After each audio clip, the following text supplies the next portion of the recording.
आज के इस वीडियो के अंदर दोस्तों मैं आपको आईएनडी मनी में लगने वाले सभी चार्जेस के बारे में बताने वाला हूं। मतलब अगर आप इसमें अपना डीमैट अकाउंट ओपन करना चाहते हैं या फिर आपने ओपन कर रखा है तो आपको इस ऐप में लगने वाले सभी चार्जेस के बारे में ज़रूर पता होना चाहिए। मतलब ये कितना ब्रोकरेज लेता है, इसके अलावा इसमें अकाउंट मेंटेनेंस फीस क्या है, ये सारी चीज़ें आपको पता होनी चाहिए। और इसीलिए आज की इस वीडियो में मैं आपको इसमें लगने वाले सभी चार्जेस के बारे में बताने वाला हूँ। मतलब अगर आप इस ऐप से इंडियन स्टॉक मार्केट में इन्वेस्ट करोगे तब आपको कितना चार्जेस देना होगा, म्यूचुअल फंड में इन्वेस्ट करोगे तब आपको कितना चार्जेस देना होगा, और अगर आप यूएस मार्केट में इन्वेस्ट करोगे तो उस केस में आपको कितना चार्ज देना होगा, ये सभी चीज़ें आज की इस वीडियो में मैं आपको बताने वाला हूँ। और इसीलिए आप इस वीडियो को पूरा एंड तक देखना। तो आईएनडी मनी में लगने वाले सभी चार्जेस के बारे में जानने के लिए आपको अपने मोबाइल फ़ोन में आईएनडी मनी ऐप को ओपन कर लेना है। जैसे ही आप इस ऐप को ओपन कर लें तो यहाँ पर आपको आईएनडी स्टॉक्स को सेलेक्ट करना है और नीचे चले आना है। आप जैसे ही यहाँ पर नीचे आते जाएंगे आपको बिल्कुल यहाँ पर नीचे आ जाना है, और जैसे ही आप सबसे नीचे आ जाओगे तो यहाँ पर आपको ब्रोकरेज एंड अदर चार्जेस का ऑप्शन मिलेगा, और इस पर क्लिक करके आप इसमें लगने वाले सभी चार्जेस को देख सकते हैं। सबसे पहले अगर आप इंडियन स्टॉक में लगने वाले सभी चार्जेस देखना चाहते हैं तो कुछ इस प्रकार से यहाँ से आप इंडियन स्टॉक्स को सेलेक्ट करेंगे और यहाँ पर आपको इंडियन स्टॉक्स में लगने वाले सभी चार्जेस देखने को मिल जाएंगे। तो सबसे पहले यहाँ पर आप देख सकते हैं कि अगर आप इस ऐप से इंडियन स्टॉक्स में इन्वेस्टमेंट वाला अकाउंट ओपन करते हैं तो उसमें आपको अकाउंट ओपनिंग और एएमसी कुछ भी नहीं देना होगा। मतलब आप इसमें फ्री में अपना अकाउंट ओपन कर सकते हैं और उसको फ्री में ही मेंटेन कर सकते हैं।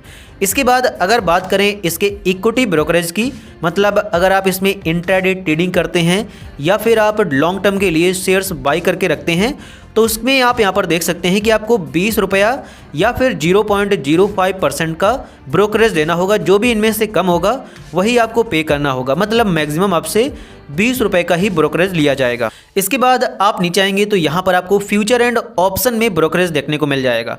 जो भी ऑर्डर आप फ्यूचर एंड ऑप्शन में एग्जीक्यूट करोगे उसमें आपको 20 रुपये का ब्रोकरेज देना होगा। इसके बाद अगर आप अपने होल्डिंग के शेयर को प्लेज करते हैं, मतलब गिरवी रखते हैं, तब आपको अपने प्लेज ऑर्डर पर कोई भी ब्रोकरेज नहीं देना होगा।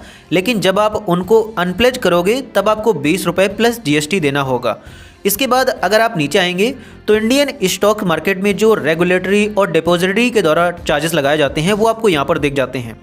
मतलब ये जो ऊपर चार्जेस थे ये सभी आईएनडी मनी के द्वारा लगाए जाते हैं, लेकिन जो ये नीचे चार्जेस आते हैं ये सरकार के द्वारा और जो स्टॉक मार्केट को रेगुलेटरी बॉडीज़ मेंटेन करती हैं उनके द्वारा लगाए जाते हैं। तो रेगुलेटरी बॉडी में सबसे पहले एनएसई और बीएसई का अगर चार्ज देखें तो अगर आप इक्विटी में डिलीवरी या इंट्राडे करते हैं तो डिलीवरी में आपको एनएसई के द्वारा इतना चार्ज लगाया जाएगा, इक्विटी में, इंट्राडे में आपको यहाँ पर बीएसई के द्वारा चार्ज लगाया जाएगा। इसके अलावा अगर फ्यूचर एंड ऑप्शन में बात करें तो फ्यूचर में आपको एनएसई और बीएसई के द्वारा ये चार्जेस लगाए जाएंगे। अगर ऑप्शन की बात करें तब आपको यहाँ पर एनएसई और इसके अलावा सेंसेक्स, इस हिसाब से मतलब जब ये ऑप्शन में करते हो तब यहाँ पर कुछ क्वालिटीज़ होती हैं, मतलब कुछ पैरामीटर्स होते हैं, तो उनके हिसाब से आपको चार्जेस लगाए जाते हैं रेगुलेटरी बॉडीज़ के द्वारा। इसके बाद अगर यहाँ पर सिक्योरिटी ट्रांजैक्शन टैक्स देखें तो ये आपसे बाई और सेल पर डिलीवरी में 0.10% लिया जाता है। ये सारी चीज़ें सरकार के द्वारा ली जाती हैं, मतलब जो इसको स्टॉक मार्केट को मेंटेन करती हैं। इसके बाद इंट्राडे में एसटीटी यहाँ पर सेल पर लगाया जाता है 0.025%। फ्यूचर्स में आपसे एसटीटी यहाँ पर बाई में 0 लिया जाता है और सेल में आपसे इतना लिया जाता है, और इसी प्रकार ऑप्शन में भी बताया गया है। इसके बाद आपसे स्टैम्प ड्यूटी ली जाती है, मतलब जब भी आप बाई करते हैं डिलीवरी में तब आपसे इतनी स्टैम्प ड्यूटी ली जाती है। इसमें भी इंट्राडे में भी इतनी ली जाती है बाई करने पर। यहाँ पर फ्यूचर्स में आपसे इतनी ली जाती है बाई करने पर, सेल करने पर कोई भी नहीं लगाई जाती है। और इसके बाद यहाँ पर ऑप्शन में अगर बात करें तो ऑप्शन में आपसे बाई करने पर इतनी स्टैम्प ड्यूटी लगती है, सेल पर नहीं लगती है। ये हर एक ऐप में चार्जेस सेम होते हैं, मतलब ये जो रेगुलेटरीज और यहाँ पर सरकार के द्वारा लगाए जाते हैं ये हर एक ब्रोकरेज ऐप में सेम होते हैं। जो चार्जेस चेंज होते हैं वो सिर्फ ये वाले चार्जेस चेंज होते हैं, लेकिन फिर भी मैं इनके बारे में भी आपको बता देता हूँ। यहाँ पर आपको सेबी चार्जेस देखने को मिल जाएंगे, ये बाई और सेल दोनों में लगते हैं, और ये आपके पूरे टर्नओवर पर लगते हैं इतने % के, जिनको आप देख सकते हैं। और इसके अलावा इन्वेस्टर प्रोटेक्शन फंड ट्रस्ट के द्वारा भी ये चार्जेस लगाए जाते हैं। इसके बाद रेगुलेटरी चार्जेस के अलावा आपसे कुछ डिपॉजिटरी चार्जेस भी लिए जाते हैं। मतलब ये आपसे यहाँ पर CDSL के द्वारा लिए जाते हैं। तो यहाँ पर आपको DP चार्ज देखने को मिल जाता है। इंट्राडे में बाई सेल पर कोई भी नहीं लगता है। डिलीवरी में आपसे पर स्ट्रिप पर लिया जाता है। और इसके बाद ये जो सभी चार्जेस होते हैं, ये जब आप अपने अकाउंट में कुछ एक्स्ट्रा करते हैं, जैसे अगर आप अपने शेयर्स को एक डीमेट से दूसरे डीमेट में ट्रांसफ़र करते हैं, उनकी फिजिकल स्टेटमेंट कॉपी वगैरह लेते हैं, तब आपसे ये चार्जेस लिए जाते हैं। हालांकि ये नॉर्मल ट्रांजैक्शन पर नहीं चार्जेस लिए जाते हैं। ये जब आप कुछ स्पेशल करते हैं, जैसे मतलब फिजिकल कॉपी वगैरह, तब आपसे ये लिए जाते हैं। तो ये हर एक आपके ट्रांजैक्शन पर नहीं लगते हैं। और इसके बाद इंडियन स्टॉक मार्केट में जो अदर चार्जेस लिए जाते हैं वो भी आपको यहीं पर दिख जाते हैं, जो कि यहाँ पर हर बार नहीं लिए जाते हैं। जैसे यहाँ पर डिपॉजिट पर लिया जाता है, अगर आप नेट बैंकिंग से डिपॉजिट करते हैं तो ये सभी चार्जेस आपको यहाँ पर दिख जाते हैं। कौन सा चार्जेस क्या है ये एक्सप्लेन भी आपको यहीं पर किया गया है, जैसे टर्नओवर चार्जेस हो गया, इसके बाद DP चार्जेस हो गया।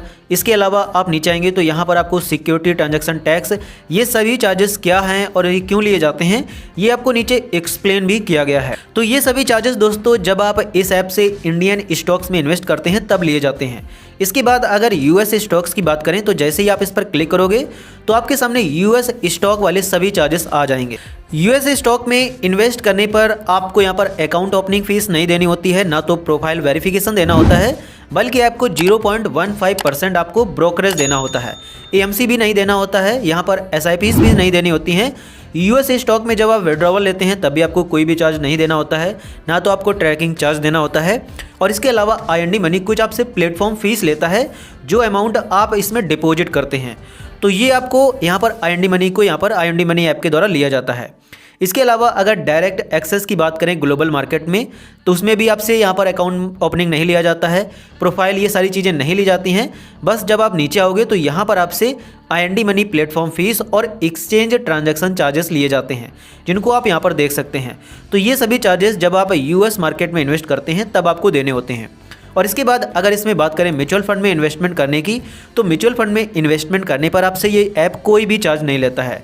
ना तो आपसे अकाउंट ओपनिंग चार्ज लेता है, ना तो प्रोफाइल वेरिफिकेशन, ना तो कोई कमीशन, ना तो कोई ट्रैकिंग चार्ज, ना तो कोई यहाँ पर स्विच करने का चार्ज, और ना ही SIP और रीबैलेंसिंग का। इसके अलावा AMC भी आपको इसमें नहीं देना होता है।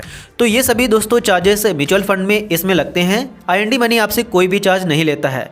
इसके अलावा एक्सपेंस रेशियो, स्टैम्प ड्यूटी और टैक्सेशन वाला ये जो सिस्टम होता है, ये गवर्नमेंट के द्वारा यहाँ पर म्यूचुअल फंड इन्वेस्टमेंट पर लगाया जाता है। हालांकि ये जब आप म्यूचुअल फंड में इन्वेस्ट करते हैं तब वहीं पर आपको इसके बारे में पता चल जाता है।